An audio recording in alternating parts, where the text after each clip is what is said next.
Mansoor Akbar, and I'm a senior program manager on the USAID-funded Fiscal Accountability and Sustainable Trade Project, and I'll be moderating our today's session.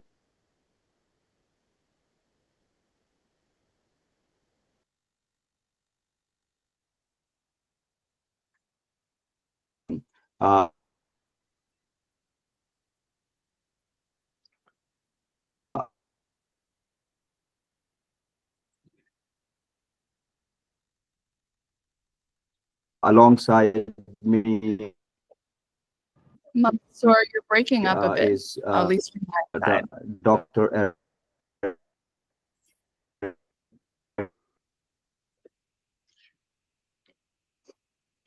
Mansoor, we're not hearing you. It may be better to turn off your video and see if that helps. Hyman, who is the activity manager for the payment for this task and also the co-author of this report.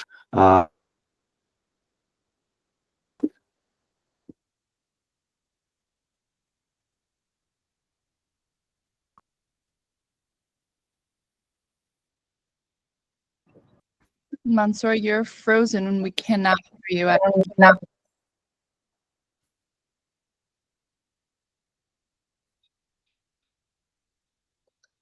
Can you hear me now?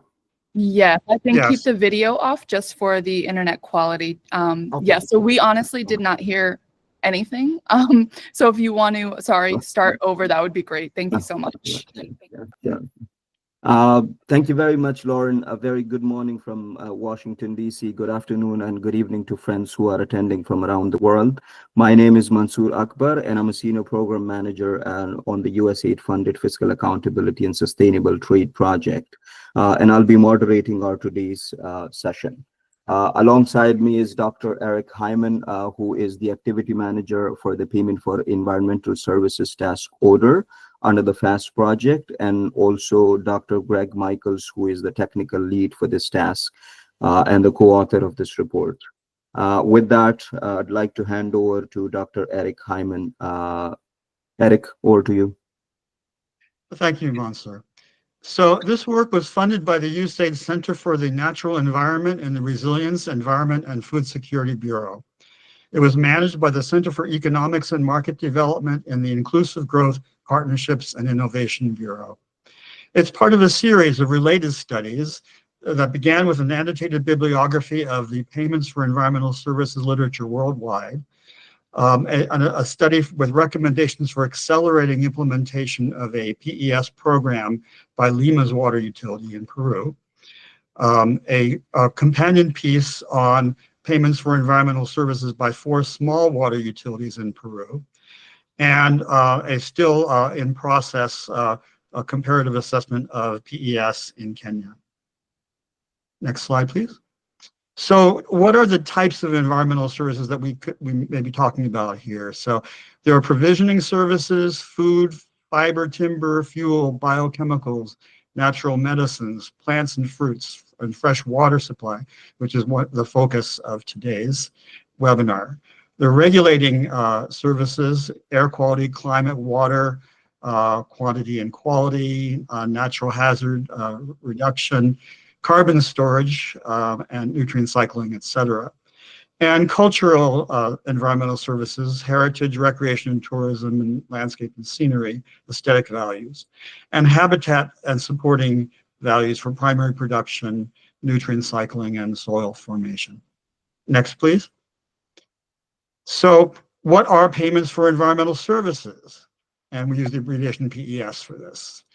Financial incentives to individuals or communities for actions to maintain or enhance environmental services through conservation or improved management practices.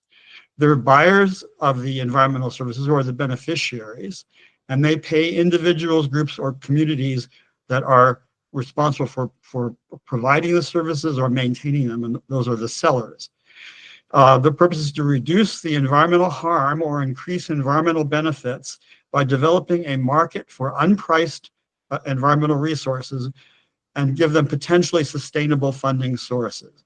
The payments can either be cost-based or results-based, upfront or continuing, voluntary or mandated, and these may involve government or they may not may not involve government at all.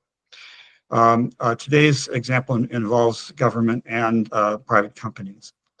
Next slide.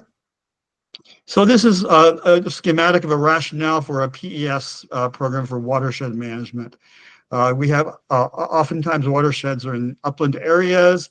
The forest cover or grassland cover in those areas is important for preventing excessive runoff and siltation and erosion and sedimentation of downstream water supplies and storage units. And so a water fund can be created so that the beneficiaries of the downstream water can fund the maintenance of the watershed by upland people and communities. Next. So I'll turn this over now to Greg Michaels, who will focus in on the Dominican Republic case study. Thank you, Eric, and thanks everybody for joining. Good morning, good evening, good to all. This, just by way of background, I wanted to say that the assessment we did under this work for Eric and AID was an assessment based on 4 criteria, essentially. One was public financial management, a second was effectiveness, a third was equity, and a fourth was efficiency. So keeping those in mind, we're going to touch on all of those. I'm going to go through the mechanics of the program, its context, its problematic, how it worked, where it came up short. But just keep in mind sort of 3 themes, if you would. One is the assessment was about money. You know, that's a public financial management. It's the efficiency. It was about the management of the program, how effective it was, you know, what did it accomplish, et cetera. And finally, it was about mission. You know, what were they trying to achieve? What did that mission have to do with equity? What did that have to do with efficiency? So if you keep those in mind, money, management, and mission, we'll come back to those. So the project is located basically in the heart of the Dominican Republic. It's a 10-year project, a pilot project of Payments and Environmental Services. That red sector is the upper part of the watershed of the Yaque del Norte River in the central corridor of the country. This next graph will give you a better sense of the watershed itself, the watershed of the Yaque del Norte River. The Yaque del Norte, you'll see the brown spots are the highest points.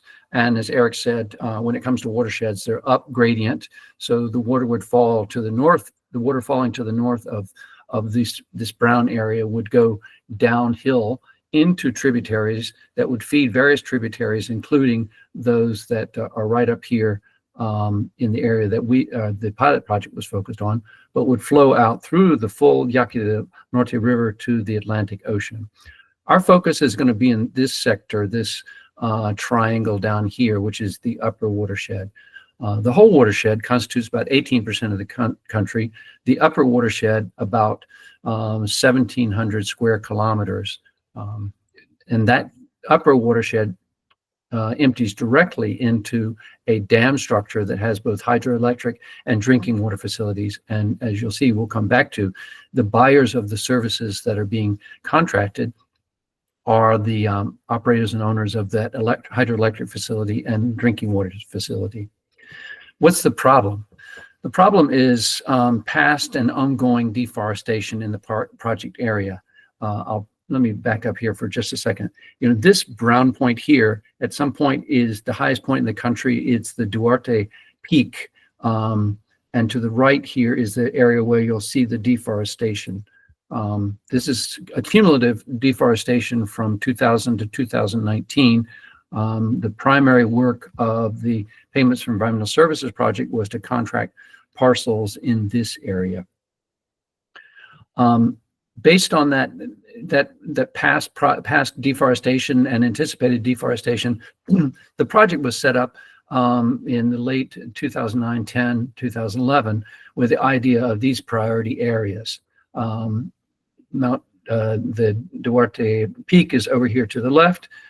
These are 3 different priority areas. The majority of the contracts that were signed for PES were here, and a few over here. There were companion reforestation activities. Reforestation activities didn't constitute the payments for environmental services per se.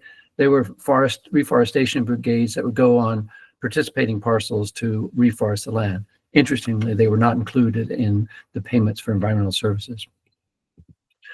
So what's the structure of the program? There are two types of qualifying parcels, forest and shade coffee. Forests are defined as areas with tree cover greater than 50%. They could be natural or plantation. The other qualifying type of parcel are shade coffee, or what's called agroforestry, which is a mixture of coffee producing plants with shade trees. So the shade coffee produces a cash crop in addition to maintaining trees. The structure of the program, the PES, is a contract, and it's a contract between the sellers and the representative of the buyer, the Ministry of Environment. Each have their obligations to ensure the highest probability that the environmental services that were being paid for were received. There are obvious things on the part of the seller, doing things that would be to the detriment of soil conservation, to maintaining the forest structure. Nothing to no fires, no illegal hunting, no cutting down of trees, no change of land use, et cetera, and transfer the rights to the environmental services by virtue of the contract to the buyer's agent, the Ministry of Environment. The buyer had its commitment. I mean, the buyer's agent had its commitments to provide timely and accurate payment, to do an assessment, and to do a verification of contracts. As I've mentioned, the buyers are the electric company and the water utility company. They're the ones with the hydroelectric facility and drinking water intakes, respectively, at that downstream dam complex. The sellers are the up gradient holders of selected parcels that agreed to participate in that priority high watershed of the Yaque Norte River. From this table, there are three takeaway points. This is the payment structure for forest conservation. As it turns out, the payments start at 2,200 Dominican pesos per hectare in a parcel of the size 1 to 10 hectares, all the way up to 1,480 Dominican pesos for per hectare in a parcel with 100 hectares or more. You can see that basically there's a declining payment scale. So the bigger your plot, the less you receive by per hectare, and we'll come back to that. The other takeaway point is that though the value in 2011, based on the US dollar and Dominican peso exchange rate in 2011 was $58 per hectare for the 1 to 10 hectare parcel size, by the time of the end of our assessment, it was only worth about $38. So there was a real deflation in the value of the services in the payments that the parcel holders were receiving. That's because these nominal payments were fixed for the 10-year period. Now, the takeaway from this is the analogous payment structure for coffee and agroforestry systems. And I think the first thing to notice is that, I'll jump back up, 2,200 for forest, 1,100 per hectare for the smallest category of coffee agricultural systems. And that is because coffee is a cash crop. So there's a reason for maintaining the land in coffee use and not cutting it down. So therefore, the incentive is half as much. You still see the decline in payment per hectare by size. You still see the loss in real value, as was shown in the previous slide. So about 35% loss in real value over the course of the 10 years that we examined. Again, a picture of the Dominican Republic, and those tree icons each represent one contracted parcel each. The yellow pin represents the dam structure. I'll now zoom in so you can see that a little bit. You can see that better. Here are the 87, as it turns out, approximately 87 contracts and their location. The Pico Duarte is the Duarte Peak, the highest point in in the Dominican Republic, the high point of this watershed. It separates the southern part of the mountain from the northern side of the mountain. All of this is the upper watershed that was the focus of conservation efforts through the PES. Down gradient and downstream are the dam structures where the water utility and electric utility are. So in terms of results, over the life of the project, there were 87 5-year contracts with sellers. These contracts were signed with a 5-year nominal time frame, but renewed on an annual basis only. So the Ministry of Environment made 1-year commitments to each contract holder over a period of 5 years. This was done for shade, coffee, and forest. Over the course of the 10 years that we examined, there was a cumulative total of about 4,300 hectares that were under contract at some time or another. The average size was small, median, meaning 50% were fewer than 22 hectares. Some were very small. The 1.2 hectares would be the coffee agroforestry. The 300 hectares, the maximum, would be a forest parcel. Interestingly, there was wide variation, and you'll see this later in a bubble graph that I'll show you. 7 contracts accounted for 41% of the total hectares, and 10 accounted for 50. So there were some very large contracts here. Now, just this graphic will give you a run through of how the money ran. The electric company would provide its funds to the Ministry of Environment in its escrow account. The water company would provide both office space and funds. The funds would go into a bank account owned by the Ministry of Environment. The Ministry of Environment, from its general funds, would do staffing and funded the companion reforestation brigade. The sellers of environmental services were paid on approximately every 6 months from this Ministry of Environment bank account through payments that were made in person by check at 6-month reunions of all of the sellers with the technical staff of the project. From this graph, this table in terms of public financial management, there's a lot going on here, but there are a couple of key points that I wanted to make. One is the share of the total expenses that were taken on by each of the vested interest holders: the electric utility, the Ministry of Environment, and Corazon, the water utility. Each of them had between 30 and 35% share of the total expenses of the project. The other thing to note are the conservation payments. This is the funding that went directly to the contracts that were signed with the seller parcels. All told, it was, over the life of the project, it was about 19 million Dominican pesos, which in today's dollars is about $316,000.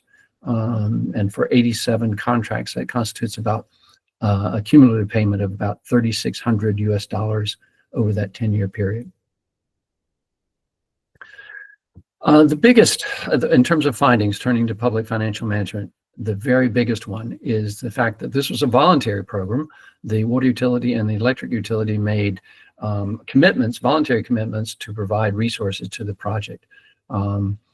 Unfortunately, because of their situations or their decisions, the utilities came up short in terms of the funds that they provided.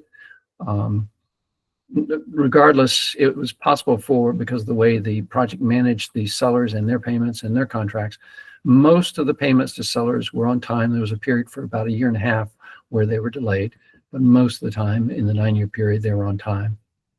That said, this was a small project. It had limited resources.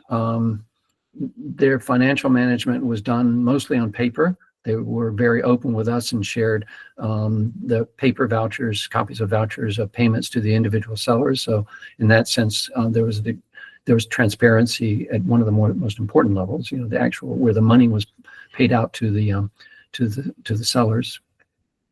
But there was a lack of transparency from a good governance point of view. The project office did not publish financial information, and their bank reconciliations were not made public. And based on public financial management practices, those were shortcomings of concern, in addition to the huge shortcoming of the inadequate resources. Another finding was that the lack of a Treasury single account.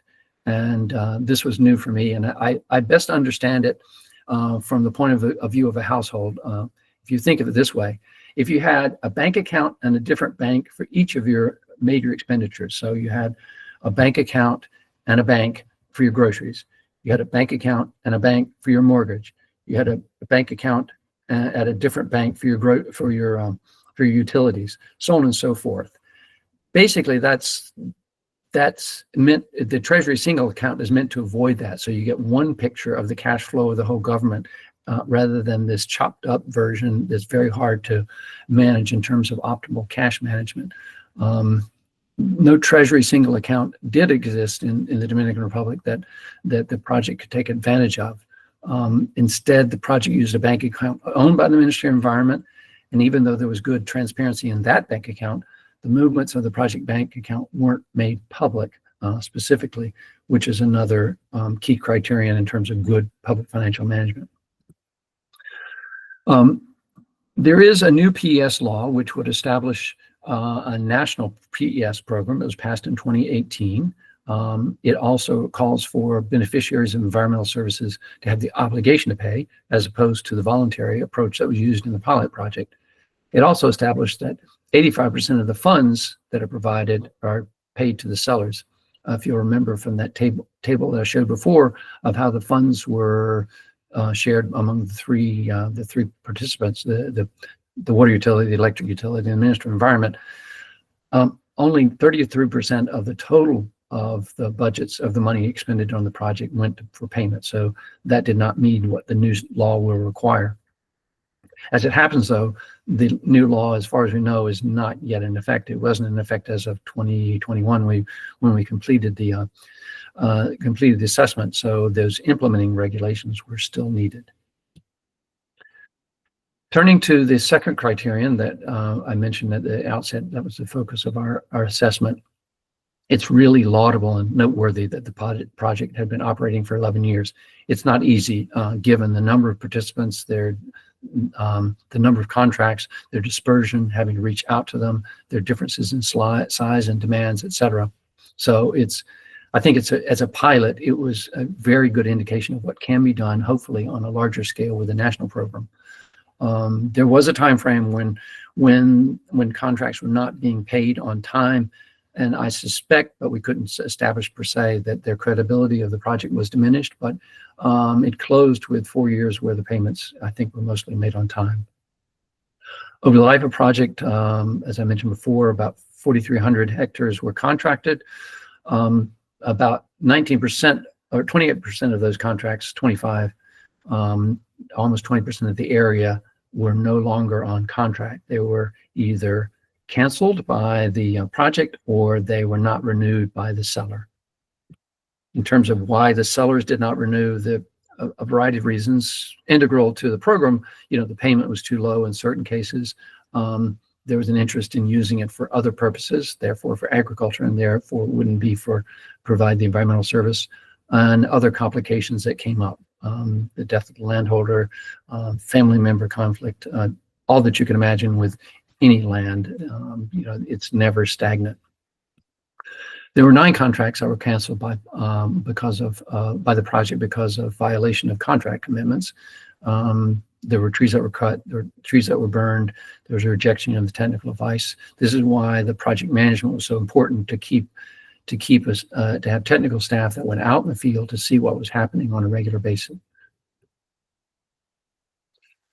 For a lot of reasons, there was turnover. Turnover as defined by, contracts enter the program on signature. Ideally, they stay in for 5 years. Some actually were renewed and lasted for longer than 5 years, for another 5 years. Exit would happen with their last payment, either because the contract was canceled, not renewed, or because the ministry had to manage its resources and couldn't continue a contract at a particular time. You'll see here, this was the nature of the entry and exit, the cumulative entry and exit. So at the beginning in February of 2011, about 200 hectares enter, and then 6 months later, another 400 entered, and so on and so forth. There were exits, contracts that either were not renewed or that were canceled or that were not extended. That happened particularly in this area where the funding sources provided no funding, and there was a freeze on the money, so the project staff had to manage the project, and they did that by holding off on renewing contracts. But once the funding resources got started again, contracts were signed. Even more so at the end, close to the end of our time, a significant number of hectares were added. Again, on the effectiveness criterion, we feel like there was a great deal of unrealized potential. The funding commitments by those two utilities was meant to be $1.9 million US dollars. The actual contribution was less than that. Just by way of getting a concept of this, if all of the money, the 1.9 million, had been provided, excuse me, there could have been almost 12,000 hectares contracted rather than 4,200. So that funding bottleneck had a real impact on what the project could accomplish. So generally, to manage the funding gaps, new contracts were not added, old contracts were not renewed. As a result, you see that although the lifetime parcels hectares contracted was over 4,000 hectares, on average at any given point in time, there were fewer than 2,000 hectares under contract, and on average about 1,400, which you can see graphically here. At the beginning, there was addition of parcels contractors done about every 6 months. It grows and grows and grows until this period of time when there were funding problems. There was no funding at all, new funding provided by the utilities. And only once that funding recovered were they able to get back to basically the average level that they had made prior to the dry period of funding, up to and including a big bump here at the end of our time of our assessment. The third criterion that we looked at, it has to do with mission, and that is equity. There are many laudable aspects to the project in terms of equity. The enrollment process appeared to have been publicly communicated and open, and the technical staff worked closely with people to deal with documentation challenges and more.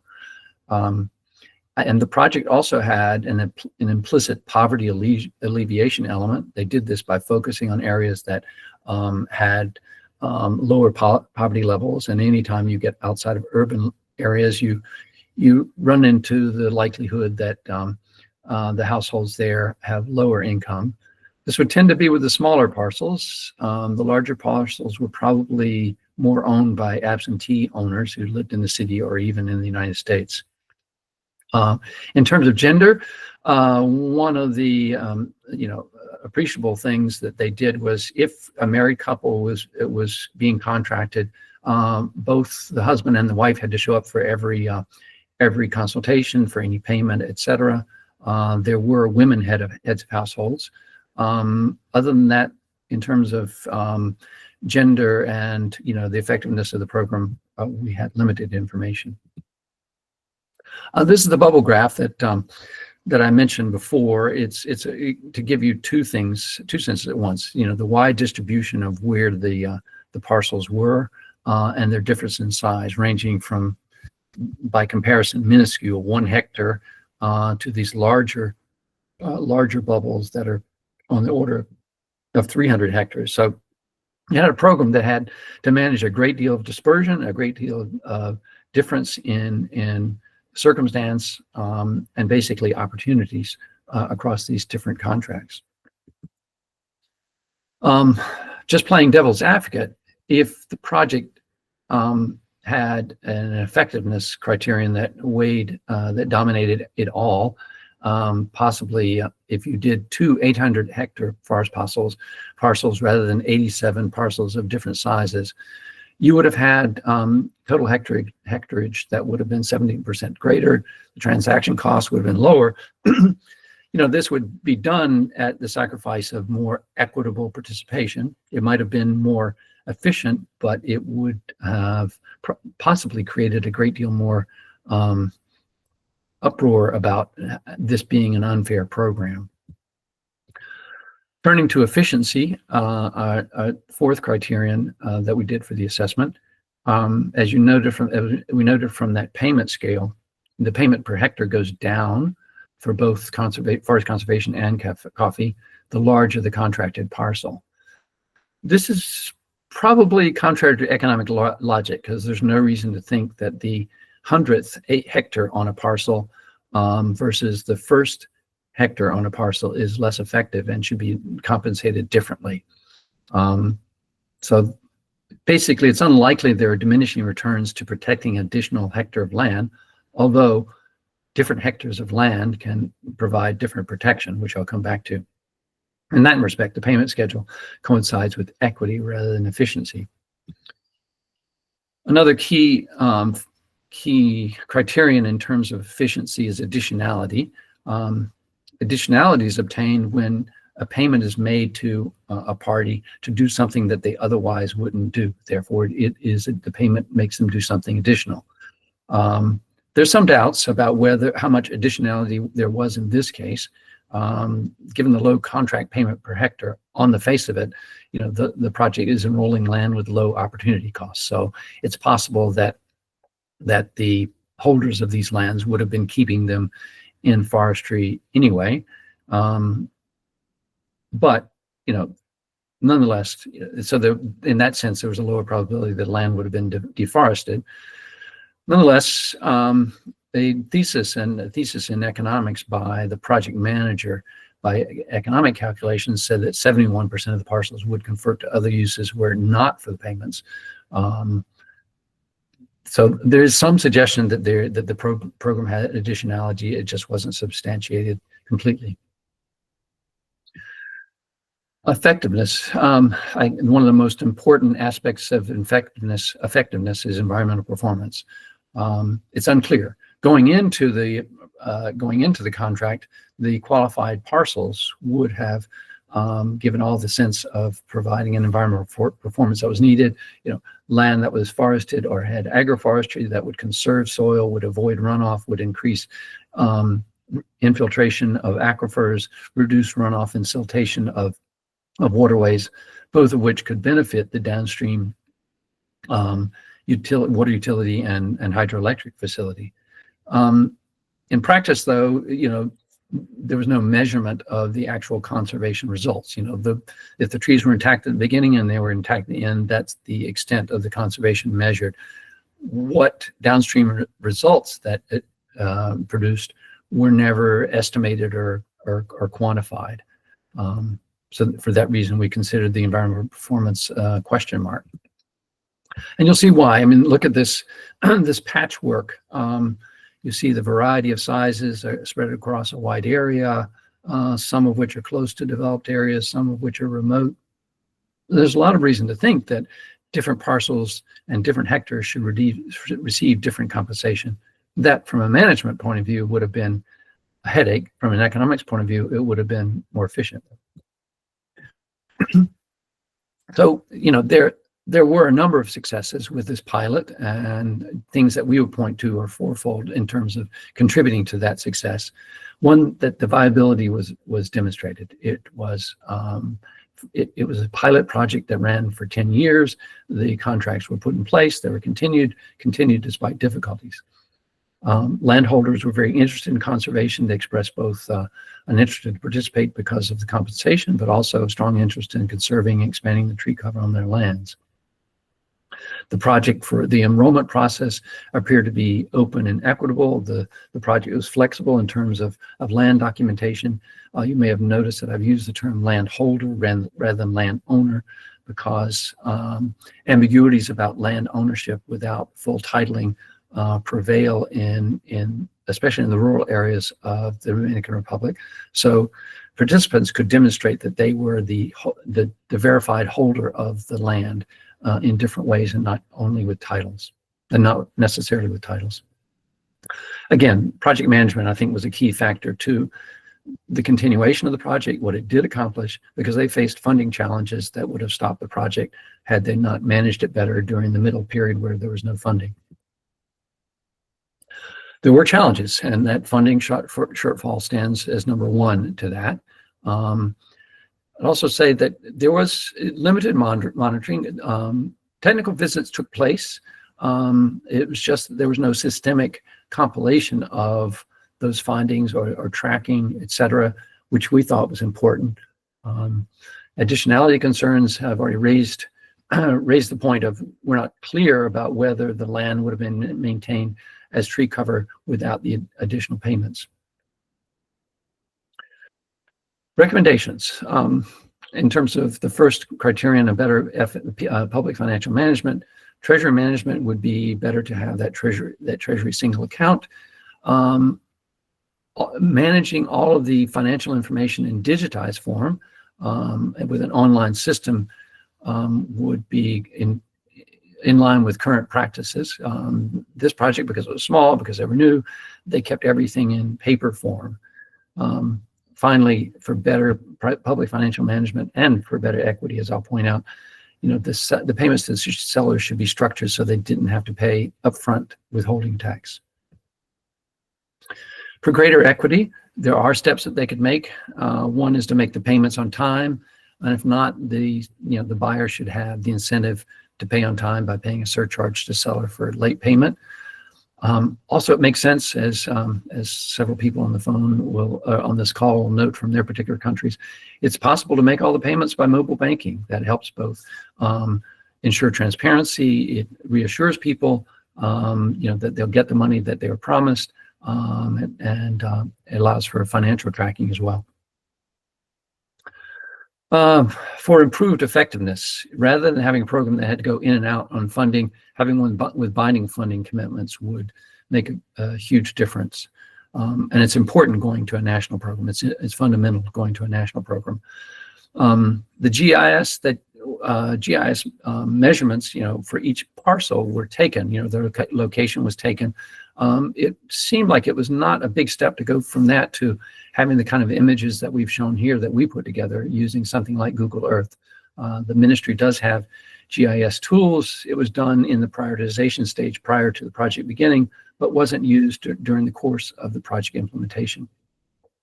And finally, both for the downstream beneficiaries and for the public in large, and to advocate on behalf of a PES program, public reporting of the project's estimated environmental results would be essential.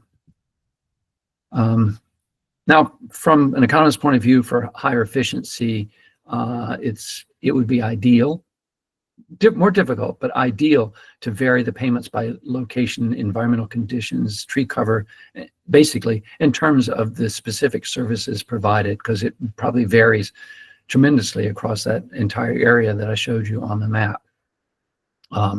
Certainly, it's necessary to expand the scope of potential buyers. There are many others who benefit from these types of environmental services, both in that watershed, upper watershed, and other parts of the country. So taking it now to the implications for a national program. We think the pilot was very instructive for creating a national program and things that need to be done and can be done in that new program, which is greater and more reliable funding comes to mind first. There will be obligations under that national program to contribute as buyers of services.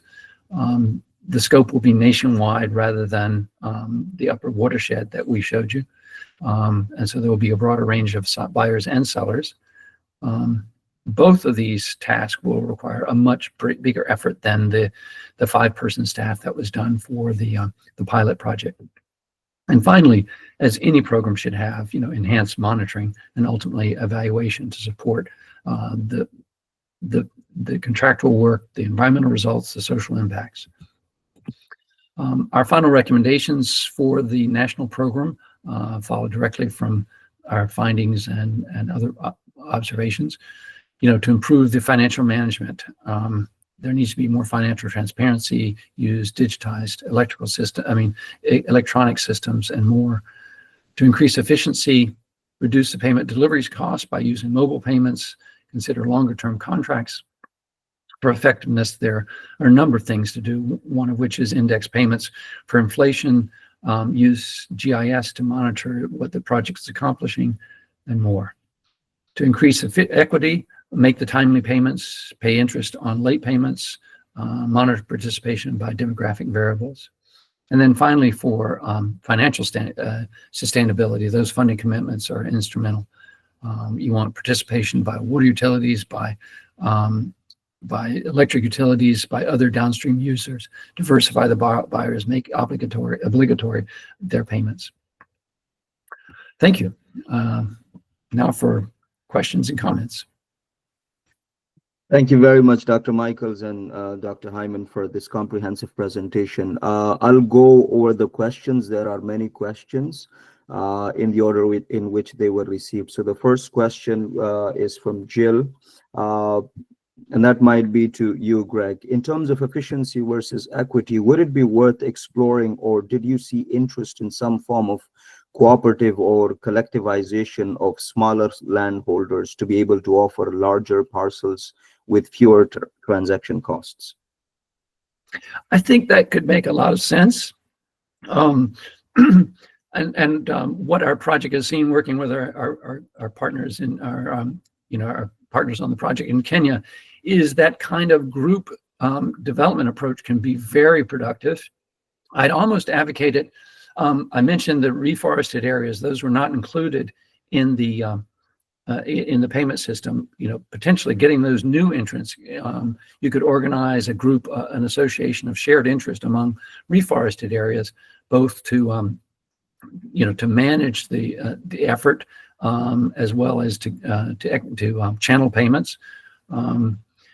It's difficult in one respect. The smaller parcels, they're probably the landholders live close by. The larger parcels, the landholders probably live elsewhere. So in terms of direct participation, that would be a challenge. But I do think there is some logic in having an association, a collaborative approach to doing this. Thank you. The second question is from Kamal, and I think this might be to both Eric and yourself.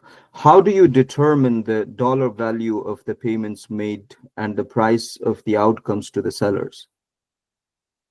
Eric, maybe you can tackle that in a general sense. Yes. So the project set the payment rates. They were relatively low to begin with, but initially they were better than they ended up being as inflation eroded their value. There was no formal study of the value of the environmental services. That would be a recommendation that we would make for the national program to do.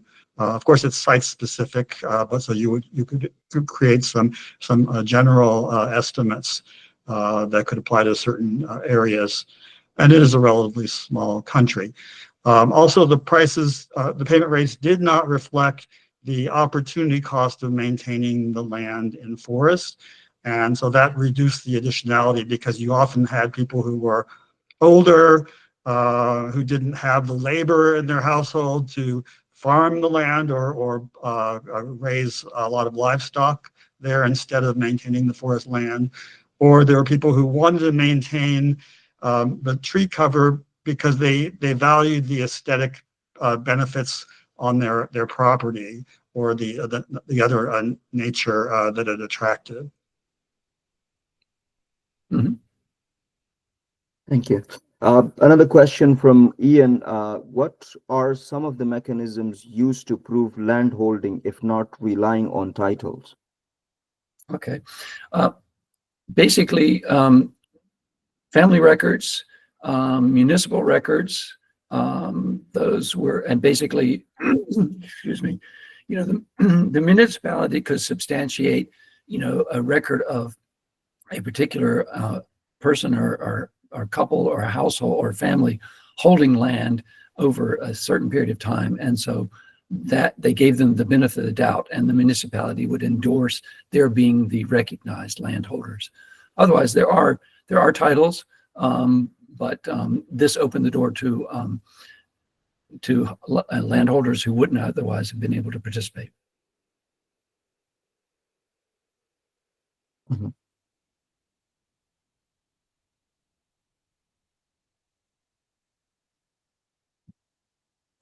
Thank you very much, Eric. Another question from Laurel Wolf. What is the government appetite or enthusiasm to continuing this program? Although you touched base on this in your recommendations, but it might be good to provide more information on this. Yeah, I wish I could say we've tried to make inquiries. We don't know yet what the status is of implementing that national law. That's the big step. I mean, there was in 2018 there was substantial interest, to pass a law for a national program.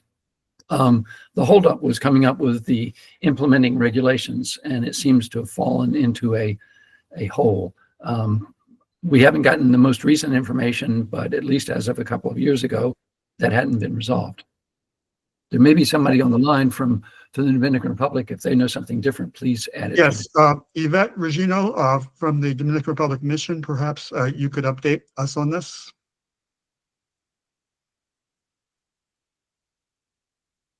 Yeah, sure. Hi, everyone. So in terms of the law, we're still waiting for it to pass formally.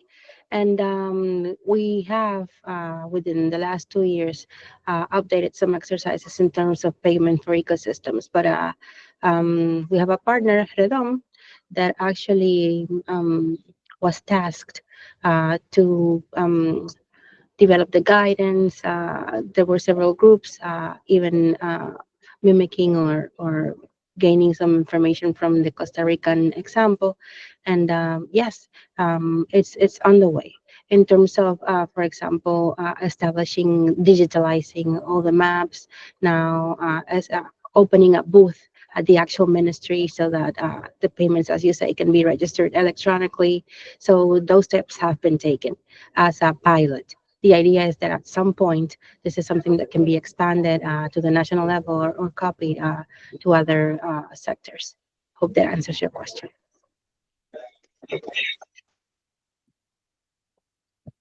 Thank you very much. So another question, maybe broad, as a broad recommendation. What were the main lessons learned from the pilot project that can inform the design and implementation of a future PES program?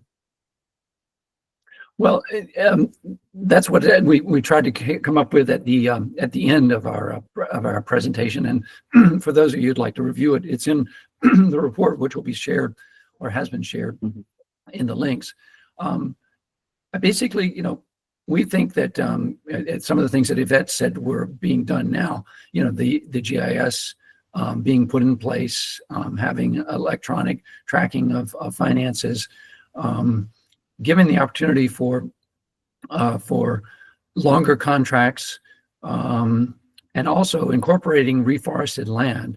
That I'm not sure that was envisioned under the national law, but given that that the Dominican Republic has had some major efforts to reforest land, it would be good to slot them into a payments for environmental system to maintain the assets that were created by reforestation.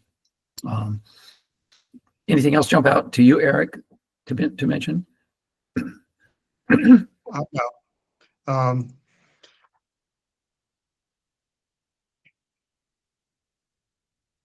I would say perhaps, some of the things we've already talked about: use of the Treasury single account, the formal environmental study to better estimate the value of the environmental services, regular inflation adjustments on the payment rates would all be helpful. Thank you, Eric. A question from Anthony. What is happening now? Are the environmental services still being provided in lieu of the deforestation, and are they still being paid for? I think we need to hear from Yvette. Our interaction with the program ended a couple of years ago, so maybe Yvette has an update.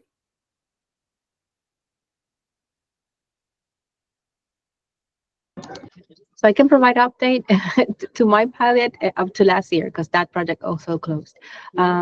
Yes, there are still some participants in this program that are receiving their payment. The idea is to formally expand it. I know that they're working closely with, I mean, to try to come up with a formal way to calculate the tariffs and keep them updated, which is a good point. And yes, to share the guidance so that it can be expanded to other areas. But we tested it just with the water resources. Thank you, Yvette. Thank you, Yvette. A question from Lauren. How are the payment for environmental services being integrated into strategies for conserving indigenous and historical sites along the Yaque del Norte River while balancing environmental sustainability? Wow. I don't know that that had been done at all. It makes a lot of sense. There are other services that come from keeping land from being deforested. There's carbon credits, which we haven't even mentioned.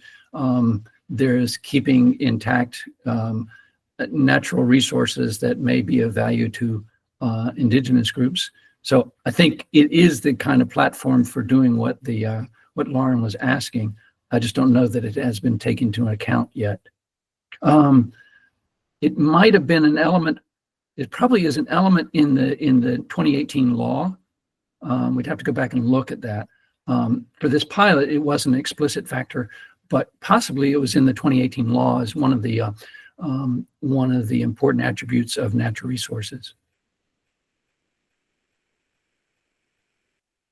Thank you very much, Greg. One final question from Carol. Could these kind of contractual relations be privatized somehow?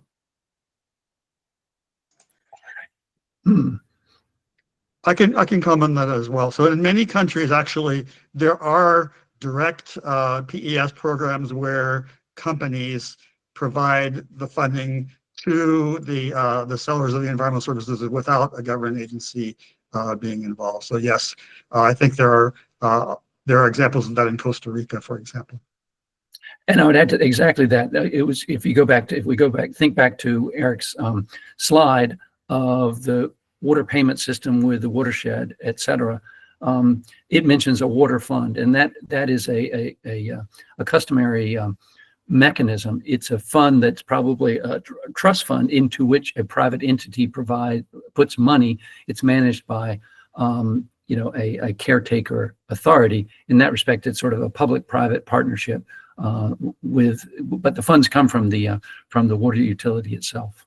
Yeah, USAID did help establish a very successful water fund in Ecuador. I believe the name was Fonafio, but I have to look it up. And that has continued without further donor assistance for a long time and raised with very large amounts of PS payments provided. Mm-hmm. Also like to mention the Peru study that we've also completed under FAST with Greg and others involved. In Lima, Peru, there's a water fund that's funded by the utility being allowed by law to add a small environmental surcharge for water rates. And this, in fact, for the Lima utility has raised enormous amounts of money, well over $30 million so far. And we have another report that's discussing the experience of that project. Yeah, and in that case, just by the by, in that case, it will be very important to deal with indigenous and community groups as a whole, because they are the managers of those watershed resources. So back to the earlier questioner's question. Thank you, Greg. We have a lot of questions in the chat box, but in the interest of time, we've got only 4 minutes left, so I'll take the final question, and that is from Brian from Counterpart. If you could start all over tomorrow, Greg and Eric, what if anything? What is it, or is there anything you would do differently, or maybe for the government? After you, Eric. Okay, well, first of all, this was not a USAID-funded project. USAID has provided a lot of technical assistance apart from the pilot project to the Ministry of Natural Resource, Ministry of Environment in the Dominican Republic to help them develop the national program and guidelines and just to scale this up. So it's very important to scale this these types of projects up, because that's the way that you're going to get the lower overhead rates by spreading out the administrative costs over a larger base of hectarage and payments. Second, I'd like to correct my mistake. The name of the water fund in Ecuador is FONAG, FONAG.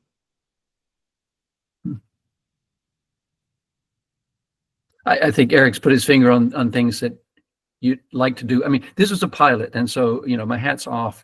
I think they did things well given their circumstances. So I think you use it as an experiment. The one thing I would like would be to have a structure that would have brought in the reforested land. That's the one thing I would add to this project if I had my druthers. And mobile money payments would reduce the administrative costs as well. They were paying people by hand-delivered checks every 6 months. Yes, yes. Thank you, Eric Good and question. Greg. Thank you, everyone, for your participation in our today's webinar. I'll hand over to Lauren for the closeout. Thank you very much, Lauren.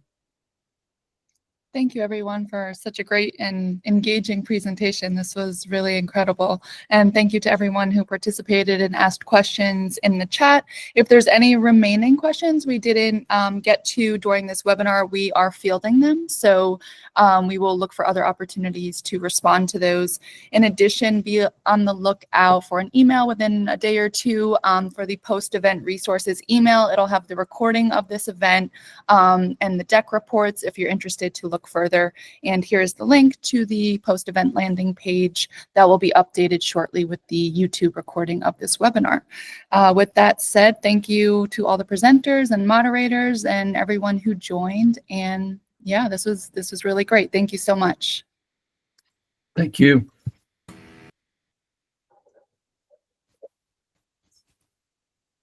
Does anyone have a raised hand, or that was accidental?